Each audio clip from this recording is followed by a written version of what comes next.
Hello, IML students. Today we are going to talk about support, resistance, and trend lines and how to draw them. Before we get started, here's a little bit about myself. My name is Adeze Duncan, representing iMarkets Live. Some of you may know me from Forex 101 on IML TV. Also, I was an educator for 10 years, and now I'm here educating you on the facts and methods of Forex. In order to get started on this journey, you need to remember one thing and one thing only. I am a student, always. This is very important for you to remember and to remind yourself of often. You will hear me use this phrase frequently as a reminder that you are a student that is learning a skill that will pay you for the rest of your life. Make sure that you take your time and learn what you need to learn. Pace yourself. Do not compare yourself to anyone else's progress. Always keep a winning mind frame and you will do very well in this industry. Upon finishing this video, you should have a very good understanding of the following questions. Read through them quietly to yourself. As you are taking notes, make sure to pause this video in order to answer these questions. Before we talk about what support and resistance is, let's review. Remember, we talked about Japanese candlesticks, and if you don't remember, go back and watch the video titled Price Action, which was one that was before this one. Okay, so let's just review real quick. Remember, you have a Japanese candlestick. That's what this little structure is on the screen. The little skinny, pointy, prickly looking thing, that is called a wick, also known as a shadow or exhaustion. And then you've got the body of the candle. All right. So those wicks, remember, we talked in price action. They tell us a lot of information. They tell us a lot of information of what the market is indicating. Is it trying to go in a certain direction? It gives you a lot of information about which direction it's looking at going. Okay. You remember that we talked about the OHLC chart. That's something that you want to make sure you recall. So if you do not remember, please go back and watch the video titled Price Action. Now let's talk about resistance. All right. Resistance is one of the first things that we'll talk about. Resistance is like a ceiling. So if you see in this picture, you see how that wick was approaching the line, but it was not trying to go above the line. See, resistance is kind of like a ceiling where price struggles to get above it. So you see in this picture, here's another really good example, a lifelike picture of resistance. You see how all of those wicks or how even price action came up to that area, that line, and had a hard time going through it. So when I say struggle, I mean that, price was on its way up there. Price makes moves up or down or sideways. But in this situation, price was making its move upwards and then it stalls. So that stalling point is what causes people to draw resistance lines. See, resistance is not like some specific or some special, magic line that everybody knows exactly where it is. Most people are all looking in similar places. So your resistance line, let's say I draw it where you see it right here on the screen, and maybe you drew it like a hair above that, and maybe somebody else on the other side of the globe drew it a hair below. Nonetheless, we all see how price is struggling in that region. And so that is why we draw a resistance line there. That resistance line is showing, it's just a symbol that this is an area where price is seemingly struggling. Okay, does that make sense? Now, much like resistance, you have support. Support is like resistance, except it's like a floor or it is a support. So in the same way you stand on the ground or on the floor and the floor holds you up, price is held up in this area. So no, obviously it's not literal. Price does not actually hold, the line is not actually holding price up, but you can see how price made its way down to that area, and you see how the wick is touching that line or near that line. That line is more of a region than it is an actual hardcore line. All right. But support is like a floor. It holds price up. So here again is another picture of the actual market with an actual support line. So remember what I was talking about with resistance. That line is not a magical line that, everybody all across the world has the same line in the same area. It is just a guesstimation of where I see price has been turning around. You see price has been turning around. She and he sees price turning around. So it's more of like a guesstimation than anything. It's a region where price has come down and gone up.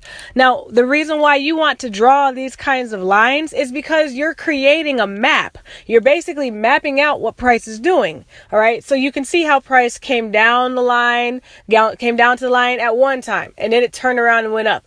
Then it came down to the line again. And then what happened? It turned around and went up. So now you see price approaching that same area. All right. What are you going to be thinking that price is possibly going to be doing?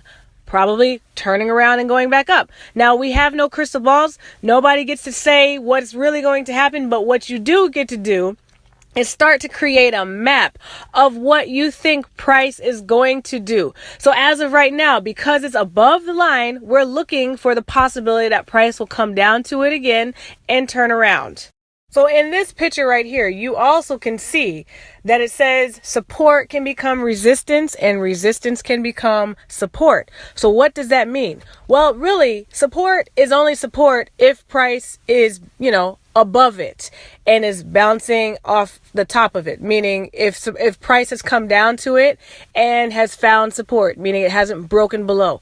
Resistance is only resistance if price is below that line area. So price is going upward, approaching that line, but not going over it. Okay. So the only reason why a line is support or resistance, it really just depends on where price is actually located at that given time. So now you can see how that same area, that same region that we called support can become resistance. You see how it's been touched multiple times? You've got support here and you've got resistance over there.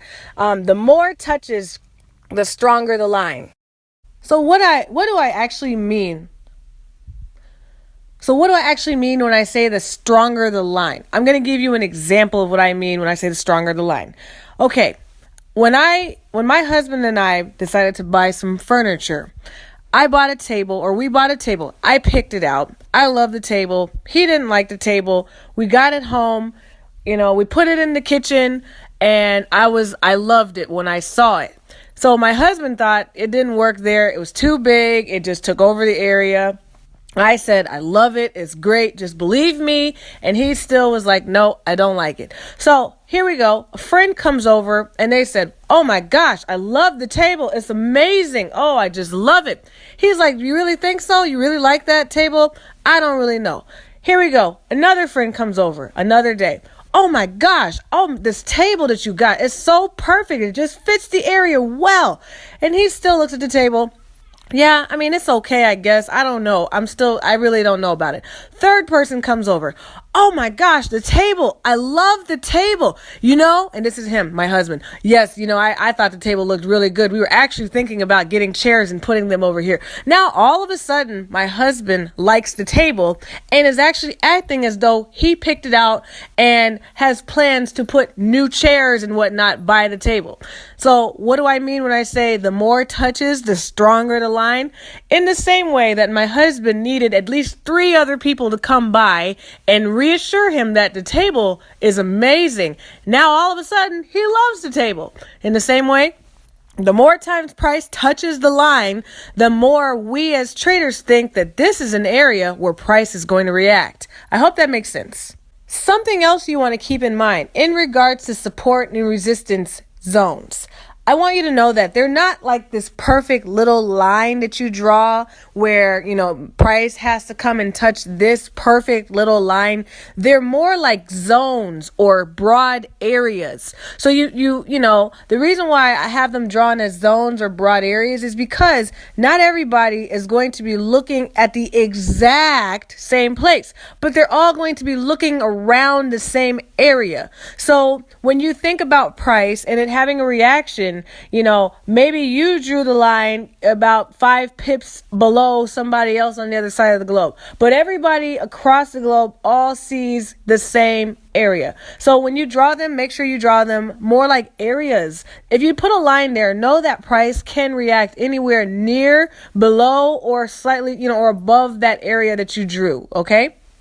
So now let's talk about how do you actually draw support and resistance. I talked about what they are. Now let's actually get into how would you actually apply and draw them. And guys, after you watch this video, I want you to go to TradingView or MetaTrader 4, and I want you to actually practice looking for what I'm about to talk about next. Start practicing drawing these immediately. So now, looking at this actual frame, You see here how price goes up and then it turns around, or, price is going down and it turns around. I like to call these major reversal areas. Nothing, rocket science, nothing amazing. You can see that it was an area where price reversed majorly. It wasn't like, I'm just kind of slightly chill and, do a little dip and then keep going up. It was a complete U-turn, complete turn. So those areas I call major reversal areas. It comes down to how you see them. What do you determine a major reversal area? It doesn't have to be perfect. It just has to be a major reversal area. So when you see one of those areas where price came and did a major turn, that could be an area of support and resistance. Remember, a support line is resistance. It depends on what side price is on. Okay. So looking here at the picture, you see where I drew those lines.